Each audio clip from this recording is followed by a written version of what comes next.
Hi everyone. So this is going to be my first ever video in this channel. This channel is just for fun. I like to read very much, so I thought of reading it here with you guys. I could read almost any genre. There is no fixed genres for me. And basically I read for fun. So today I am going to be reading this book, and this is by Colleen Hoover, and a lot of you I'm sure know about her already, but this is my first time reading one of her stories, so let's just give it a shot.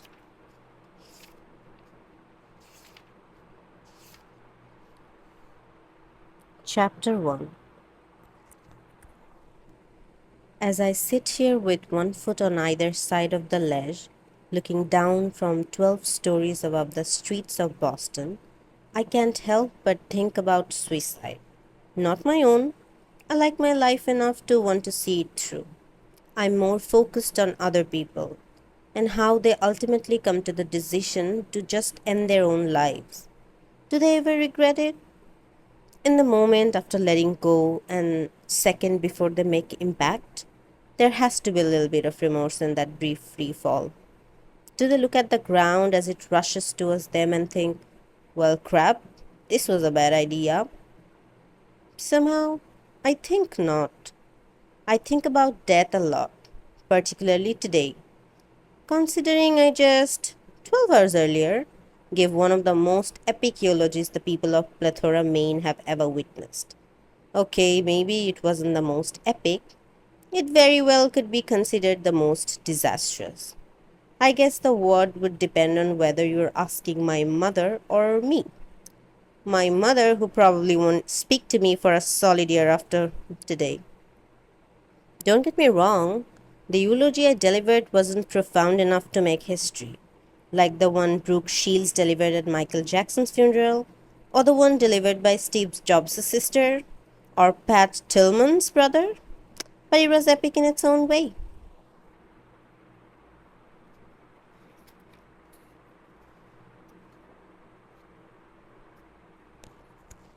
I was nervous at first.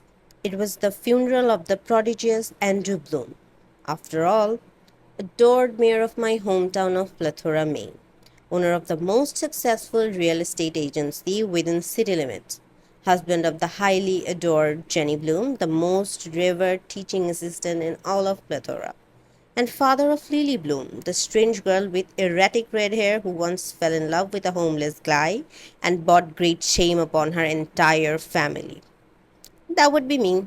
I am Lily Bloom, and Andrew was my father. As soon as I finished delivering his eulogy today, I caught a flight straight back to Boston and hijacked the first roof I could find. Again, not because I am suicidal.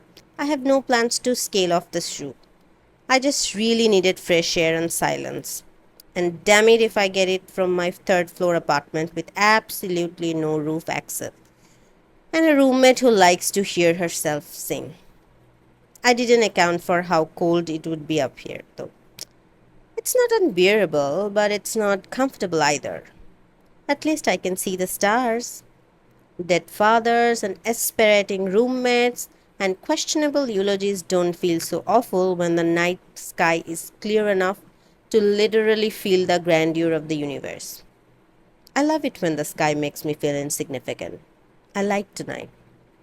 Well, let me rephrase this so that it more appropriately reflects my feelings in past tense. I liked tonight. But unfortunately for me, the door was just shoved upon so hard I expect the stairwell to spit a woman onto the rooftop. The door slams shut again and footsteps move swiftly across the deck. I don't even bother looking up. Whoever it is more than likely won't even notice me back here standing at the ledge to the left of the door. He came out here in such a hurry. It isn't my fault if they assume they're alone. I sigh quietly, close my eyes, and lean my head against the stucco wall behind me. cursing the universe for ripping this peaceful, introspective moment out from under me.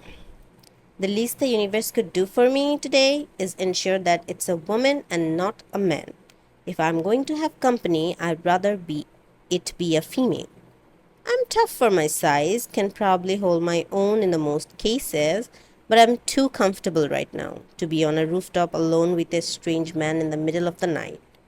I might fear for my safety and feel the need to leave, and I really don't want to leave. As I said before, I'm comfortable. I finally allow my eyes to make the journey to the silhouette leaning over the ledge. A luck would have it. He's definitely male. Even leaning over the rail, I can tell his tall, broad shoulders create a strong contrast to the fragile way he's holding his head in the hands. I can barely make out the heavy rise and fall of his back as he drags in deep breaths and forces them back out when he's done with them. He appears to be on the verge of a breakdown. I contemplate speaking up to let him know he has company, or clearing my throat, but between thinking it and actually doing it, he spins around and kicks one of the patio chairs behind him. I flinch as it screeches across the deck, but being as though he isn't even aware he has an audience, the guy doesn't stop with just one kick. Thank you very much. I'll continue with more tomorrow.